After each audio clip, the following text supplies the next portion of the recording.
Vamos ler versículos 1 a 4. Aliás, tudo bem, já pedi para os irmãos abrirem Atos, agora não vou fazer assim mexer tanto na coisa não. Pode deixar que eu abro. Eu precisaria dar outro texto para você, mas não tem problema não. Deixa eu só deixar aberto aqui. Um momentinho só. É que aqui tem tudo uma movimentação minha santa. Aqui, esse negocinho aqui, ó. Irmão, eu sou cheio de código. O amarelinho é livre. O vermelhinho é quando estou fazendo a devocional. Então, se eu mexer no vermelhinho aqui, eu vou tirar do texto da devocional, que está em 2 Crônicas 9. Então, eu só posso mexer com o amarelinho, porque o amarelinho é livre para poder mexer em toda a Bíblia. E o vermelhinho é da devocional. Então, deixa eu tirar o amarelinho aqui, para marcar o texto de Atos. E ir lá no texto que eu quero ler também com os irmãos, para nossa meditação nessa manhã. Me perdoe, por favor. Eu sou só assim, cheio de códigos. Um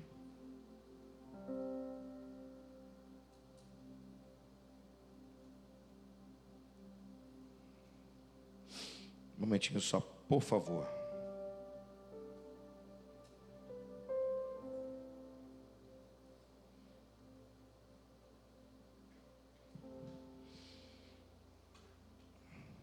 Vamos lá.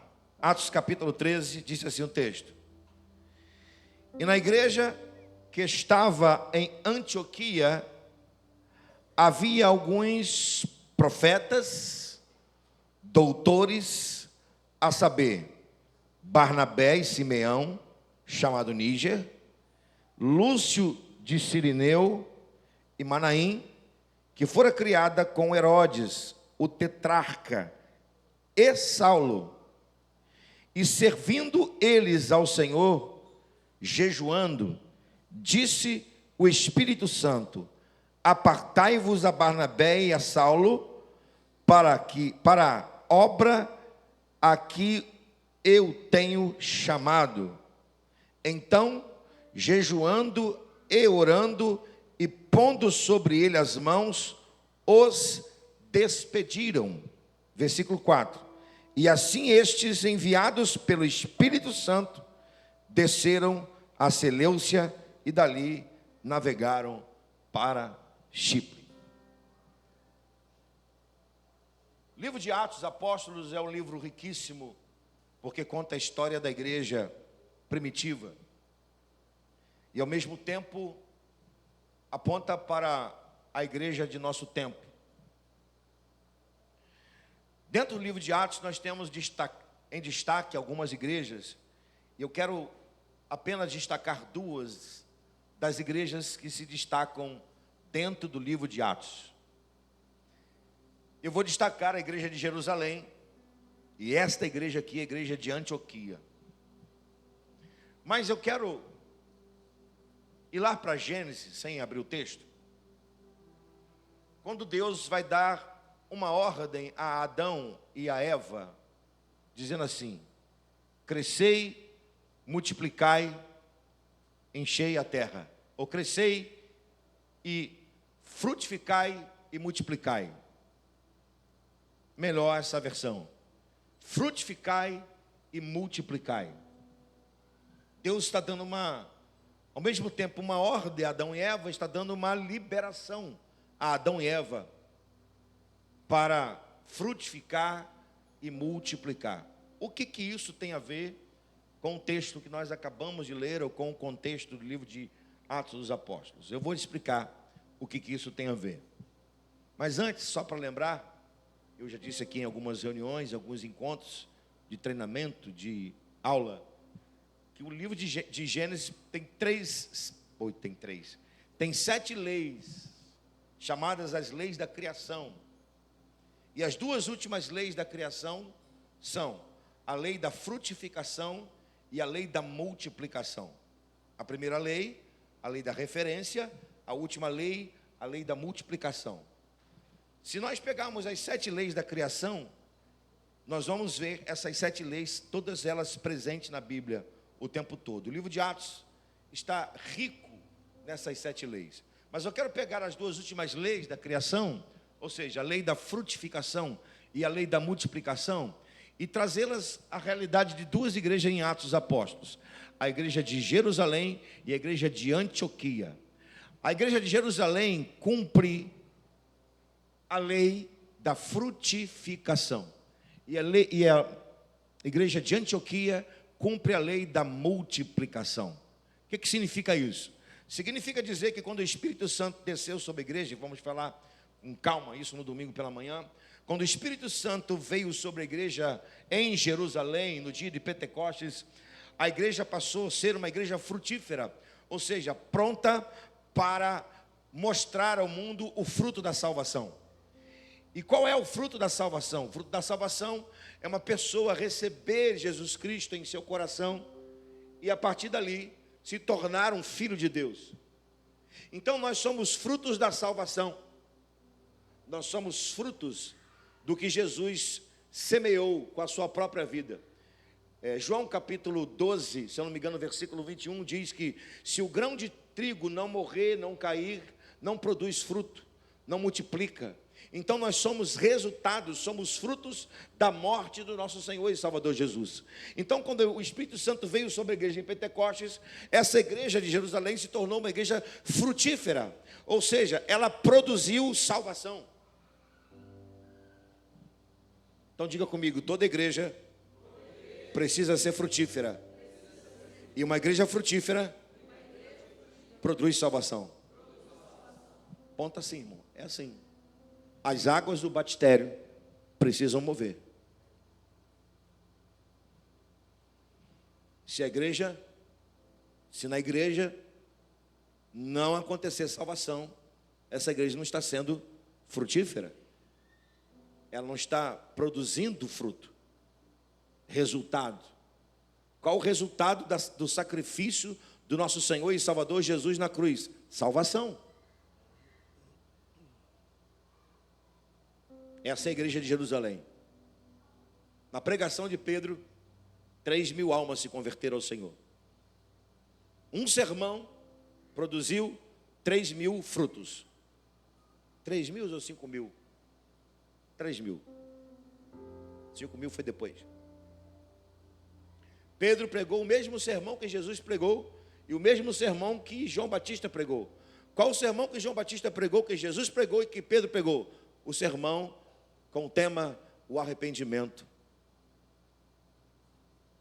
e a salvação. João Batista pregou: arrependei-vos, porque é chegado o reino dos céus. Jesus pregou: arrependei-vos, porque é chegado o reino dos céus. Pedro, depois que o Espírito Santo desceu sobre a igreja, ele pregou: arrependei-vos e credes no Senhor, para a remissão dos vossos pecados. 3.000 almas receberam a salvação. Então a igreja, ela produziu fruto. Meu desejo, meus irmãos, é que nesse tempo que estamos passando por uma forja do Espírito, meu desejo é que você e eu e nós possamos ser, de fato, uma igreja que gere frutos, que você seja instrumento de Deus para que frutos apareçam, ou seja, vidas sejam salvas pelo poder e pelo sangue de Jesus Cristo. Amém?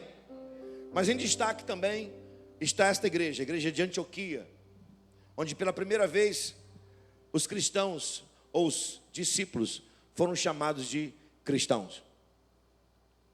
Essa igreja, ela é muito especial. Ela reuniu um grupo de homens, de crentes, de discípulos, de líderes. E ela se tornou uma igreja multiplicadora. E a gente já vai entender isso. Até Atos capítulo 13, a igreja era uma igreja frutífera. Multiplicou o número de discípulos? Multiplicou. Mas o número de discípulos, ele multiplicou dentro das cercanias judaicas. Jerusalém, Judeia, Samaria. Atos 1:8, que vamos citar domingo pela manhã também. Lá se encontra a geografia da missão de Jesus. Qual a geografia da missão de Jesus? Jerusalém, Judeia, Samaria e confins da terra.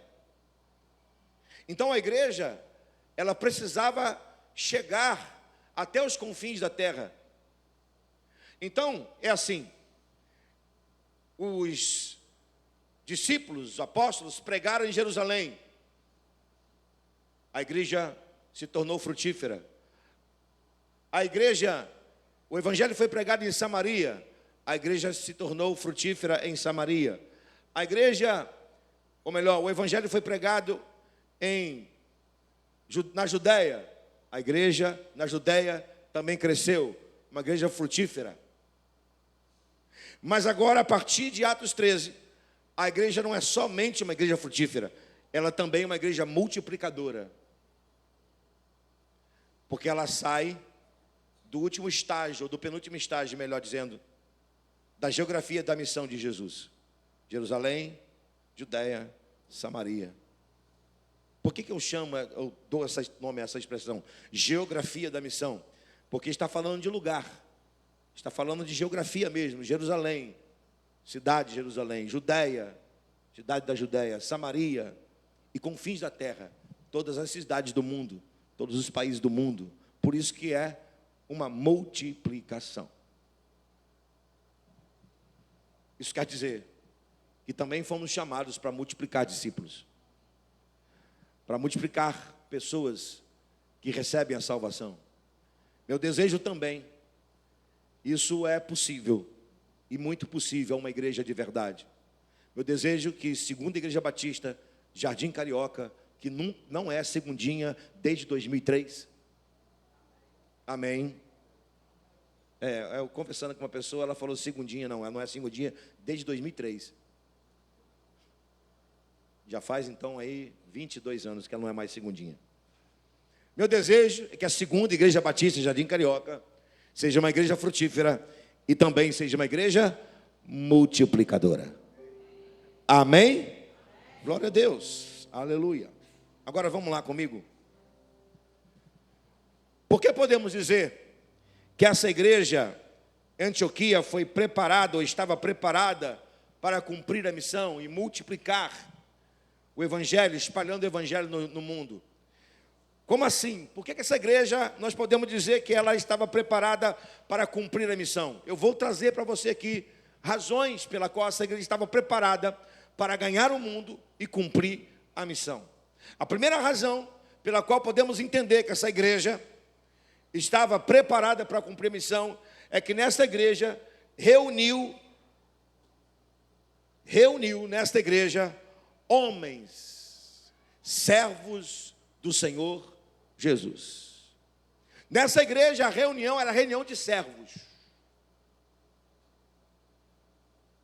Interessante que você vai encontrar aqui o nome dessas pessoas: Barnabé, Simeão, Lúcio, Manaém. Homens letrados, conhecedores da lei, cheios de habilidade, capacidade, vamos falar sobre isso. Mas, sobretudo, eles eram servos de Jesus.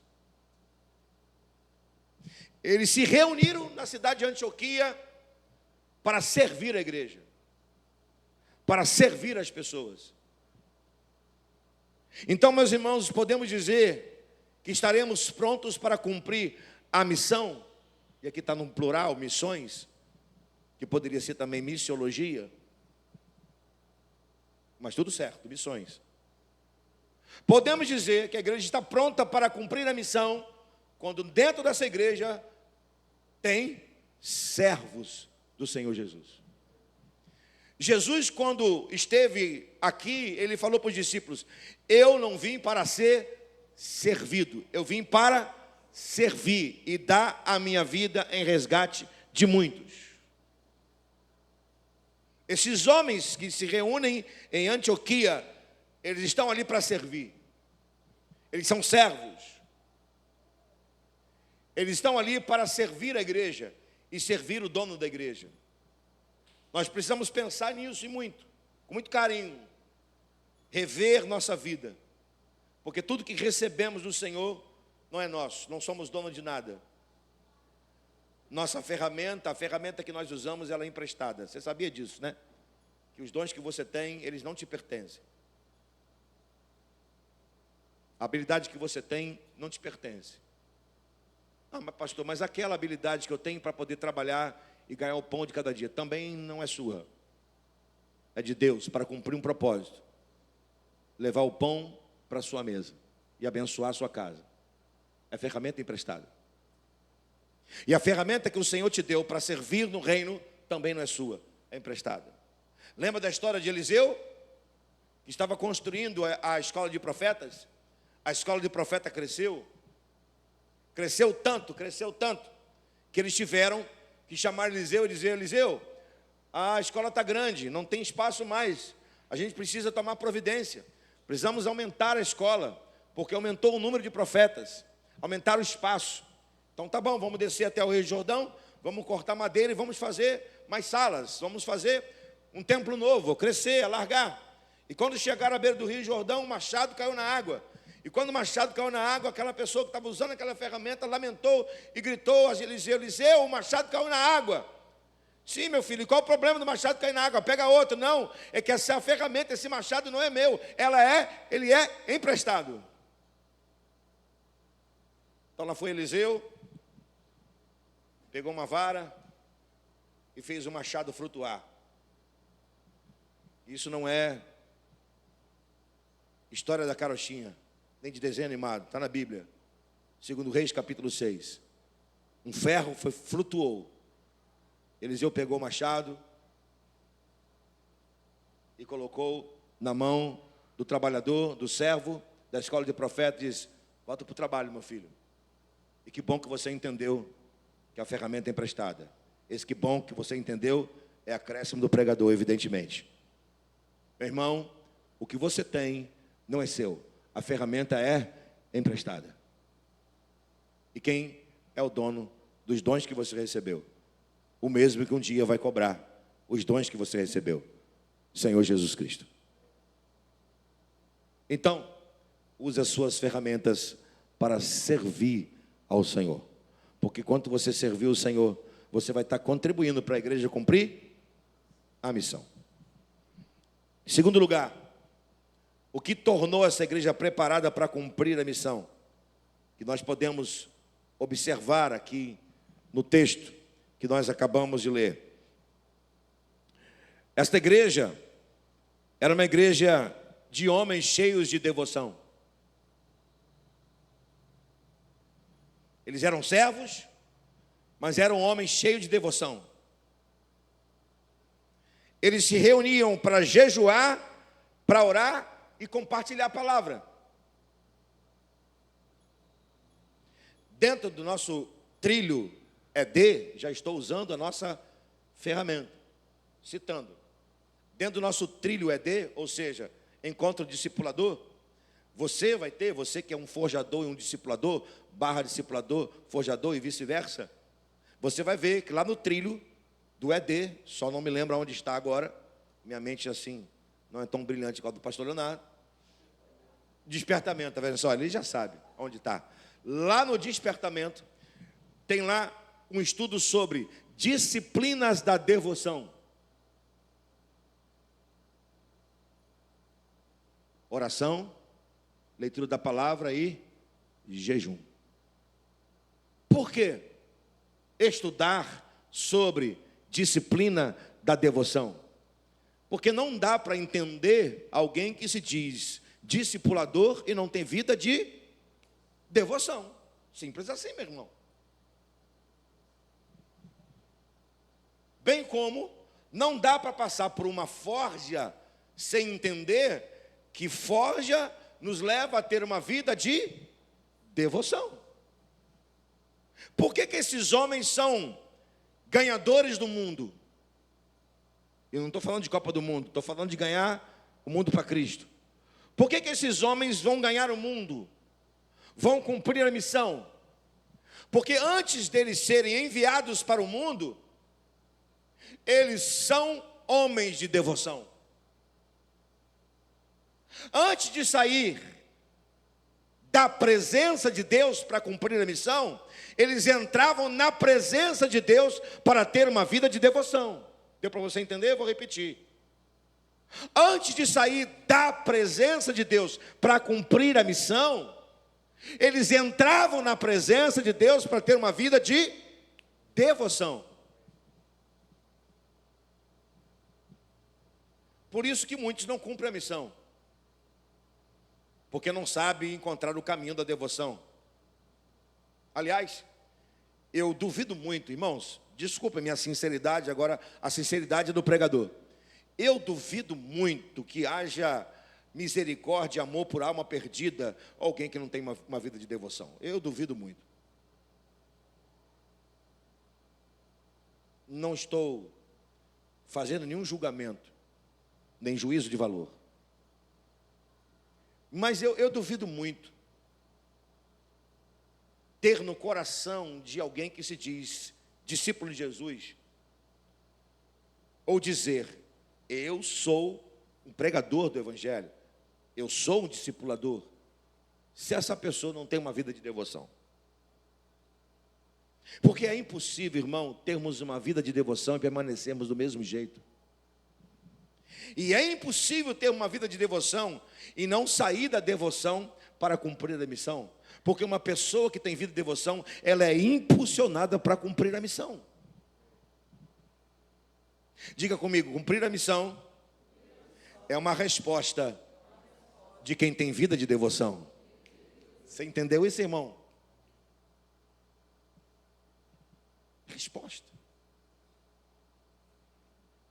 Esses homens se reuniam na igreja de Antioquia para ter uma vida de devoção. Eles adoravam o Senhor, eles ensinavam a palavra, eles oravam, eles jejuavam.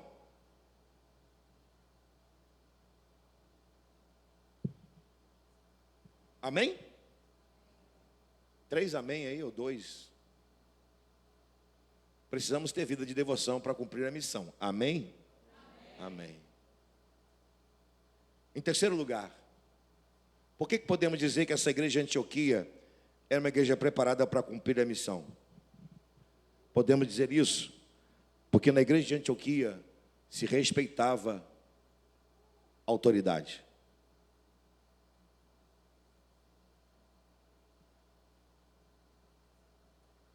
Ou seja, tinha liderança na igreja de Antioquia. Domingo eu vou falar sobre isso, como introdução. A igreja tem 4 níveis de crescimento. Eu vou falar agora, eu vou falar domingo e outras vezes, para que a gente possa guardar, gravar, entender, praticar. Existem 4 níveis de crescimento da igreja. Crescimento espiritual, domingo eu falo com mais detalhe, agora não. Crescimento espiritual, crescimento estrutural, crescimento orgânico e crescimento numérico. São os 4 níveis de crescimento da igreja. Espiritual, estrutural, orgânico e numérico. O crescimento estrutural não tem a ver com estrutura, muito embora a palavra nos encaminhe a pensar nisso. Crescimento estrutural não significa dizer comprar patrimônios, melhorar o patrimônio. Eu tenho um amigo, não vou citar o nome dele, que ele pastoreava uma igreja num determinado estado. E antes da pandemia, ele chamou a direção da igreja e disse o seguinte: meus irmãos, nós estamos com recurso guardado aqui. Que tal a gente aproveitar esse dinheiro, esse recurso, e aumentar o tamanho do templo? Porque o Senhor está preparando para nós um tempo novo. Nós vamos ganhar pessoas para Cristo.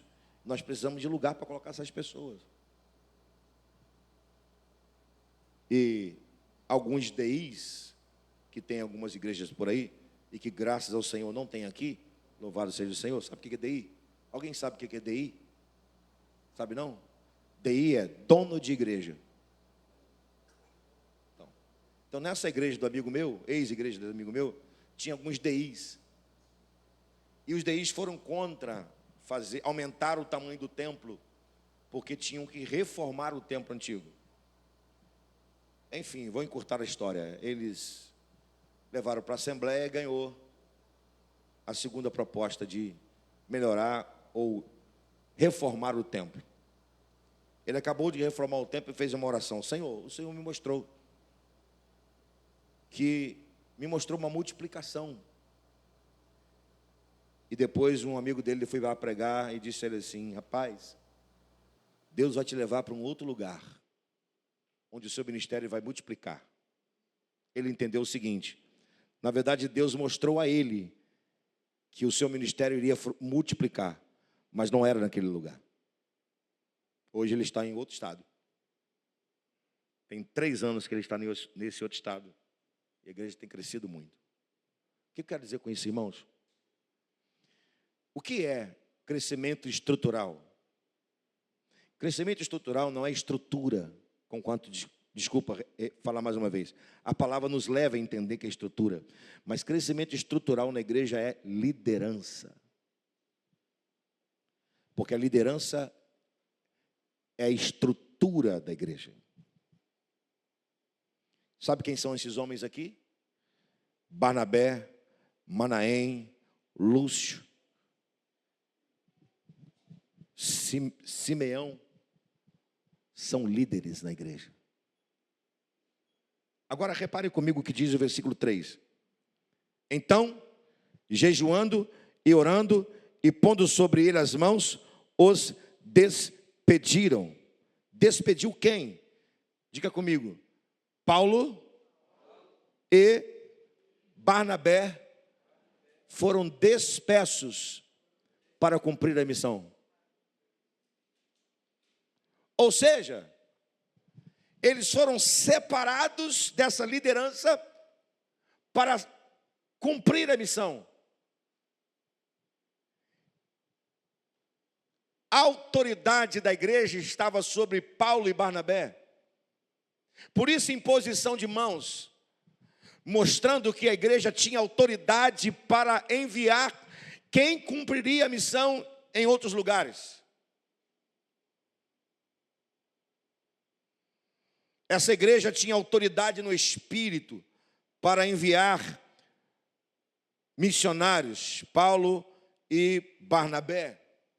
Meu desejo, meu irmão, é que esta igreja seja cheia de líderes, cheios da autoridade do Espírito Santo. Vou falar de novo, que só ouviu a amém do pastor Leonardo. Que esta igreja seja cheia de líderes, cheios do Espírito Santo e na autoridade do Espírito Santo para enviar pessoas para fazer a obra e cumprir a missão. Amém? Amém, glória a Deus. Em último lugar, porque podemos dizer que essa igreja, ela tinha autoridade, ela poderia cumprir a missão. O que tornou essa igreja uma igreja preparada para cumprir a missão? Você vai falar comigo a razão pela qual esta igreja poderia dizer que ela estava preparada para cumprir a missão. Diga comigo, nesta igreja tinha homens provocadores do Espírito.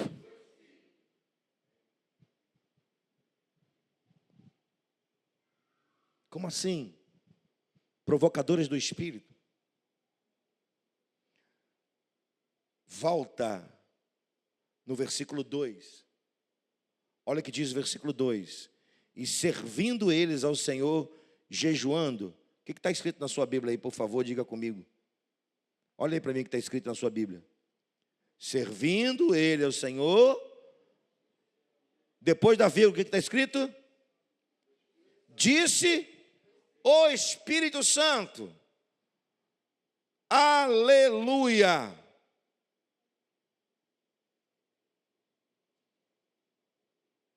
Se o Espírito Santo falou, é porque alguém provocou. Esses homens são provocadores do Espírito. O Espírito Santo estava reagindo a esses homens. E qual foi a reação do Espírito? Falar e enviar. Aleluia! Igreja é isso. Igreja é lugar de pessoas que provocam o Espírito Santo, a ponto do Espírito Santo falar, manifestar, enviar a igreja para o mundo, enviar a igreja para a sociedade.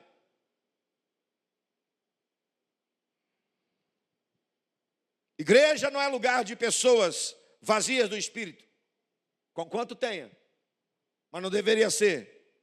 Igreja é lugar que deveria ter pessoas cheias do Espírito Santo, a ponto do Espírito Santo ser tão provocado, que ele falha a igreja, que ele toca na igreja, que ele impulsiona a igreja para o mundo. Olha o que diz o versículo 4, e assim eles, enviados pelo Espírito Santo, desceram a Seleucia, e de Seleucia para o mundo. Meus amados irmãos, não vamos tomar o nosso mês de missões de junho como sendo o mês em que a gente vai se despertar para dar uma oferta. Estou discipulando as missionárias da terapêutica, as meninas que trabalham lá, a diretora, Rosângela, e as meninas que trabalham lá na Cristolândia. Toda sexta-feira, às 14h, eu estou ali para discipular as meninas, eu e Teia. Amanhã não vou estar, porque amanhã eu vou para a reunião do Conselho da Ordem dos Pastores. Mas toda sexta-feira eu estou lá. E a última sexta-feira, eu ouvi das missionárias. Não foi de alguém de fora. Foi das missionárias. E elas disseram o seguinte: pastor, é triste, é muito triste alguém contribuir para missões com dinheiro e achar que isso é fazer missões. Olha, irmão, quem está dizendo é alguém que depende da oferta missionária para poder sobreviver.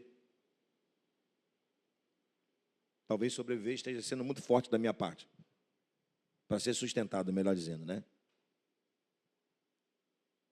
É triste saber que tem muita gente que, quando dá a sua oferta, acha que está fazendo a missão e não está.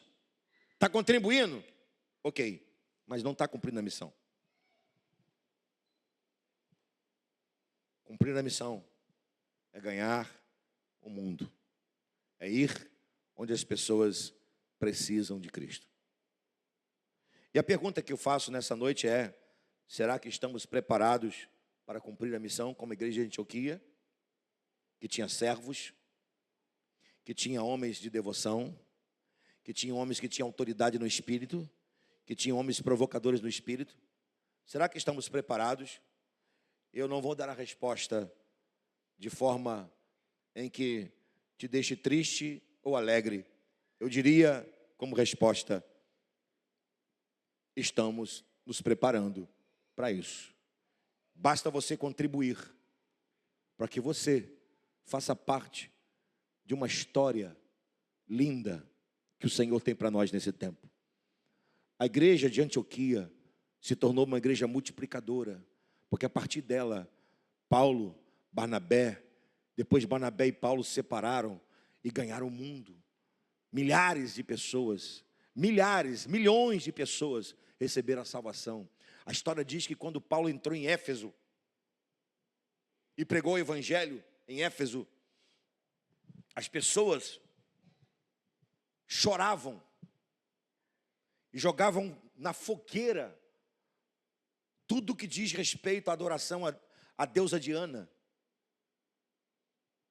Quando Paulo esteve em Corinto, meus irmãos, eu vou usar um termo aqui, assim, vocês vão entender. Os prostíbulos, ou o principal prostíbulo de Corinto faliu. A moça mais bonita, a mais desejada, sacerdotisa da deusa Diana, ou da deusa Artemis, em Corinto, rendeu-se a Cristo na pregação de Paulo. O nome dela é Cloé, ou Chloe. A mesma que vai dizer para Paulo, anos depois: Paulo, está acontecendo algumas coisas aqui na igreja de Corinto. Eu estou mandando alguém aí falar com você tudo que está acontecendo aqui. Cloe se tornou uma mulher zelosa pela igreja, mas foi prostituta da deusa Artemis. Tudo porque alguém, um homem, saiu de Antioquia e ganhou o mundo. Nós precisamos sonhar com isso, irmãos. Nós precisamos vibrar com isso. Nós precisamos cumprir a missão. E nós não precisamos pegar um avião para ir na Europa e reevangelizar, se é que existe a palavra, a Europa, que está se transformando em um continente muçulmano. Nós não precisamos pegar um avião e ir para a América para novamente pregar o evangelho fervoroso da salvação que Billy Graham pregou. Basta andarmos alguns metros ou alguns quilômetros, porque vamos encontrar alguém que está precisando de gente como esses homens de Antioquia. Servos, cheios de devoção, homens de autoridade no Espírito e provocadores do Espírito. Esses homens e essas mulheres estão espalhados em todo o mundo, mas precisam também estar aqui nesta igreja. Eu posso ouvir um amém? Deus nos abençoe. Vamos ficar em pé para a gente orar, porque o Senhor há de nos preparar para cumprirmos a missão.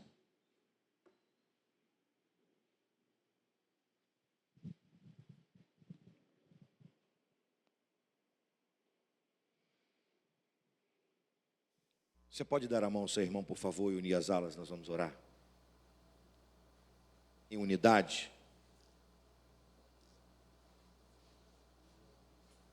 Poderíamos dizer também que essa igreja estava preparada para cumprir a missão, porque ela tinha unidade. Ninguém era melhor do que ninguém aqui. Todos os homens que estavam aqui, ninguém era melhor do que ninguém. Eles estavam unidos em um só propósito: se preparar para enviar a igreja para o mundo. Em unidade nós vamos orar nesta hora.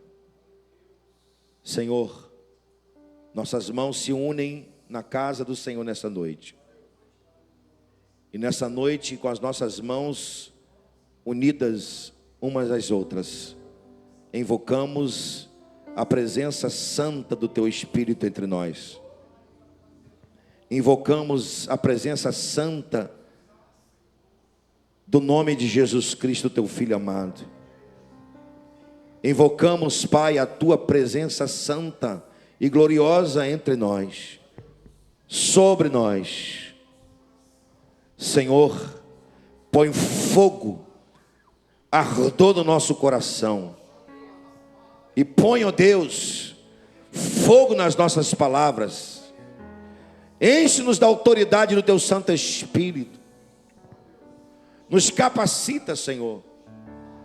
Arranca do nosso meio todo laço, todo embaraço, toda frieza, todo descontentamento. Afasta do nosso meio todos os obstáculos que nos impedem de ir e cumprir a missão.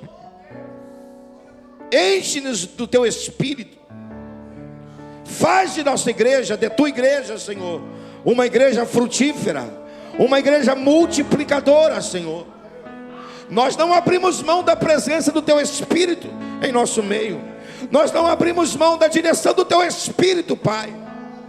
Sopra um vento de avivamento entre nós. Sopra um vento de avivamento nesta igreja, Senhor. Forja-nos ao caráter de Cristo e nos faz ganhadores de almas, discipuladores, forjadores, para que essa casa seja cheia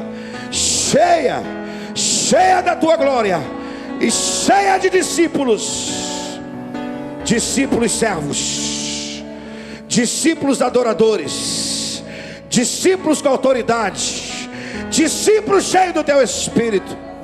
Essa é a nossa oração, e a fazemos nessa noite, no nome santo, poderoso, glorioso do teu Filho amado Jesus Cristo, nosso Senhor e Salvador, pelo qual louvamos e aplaudimos nessa noite, para a glória do Senhor.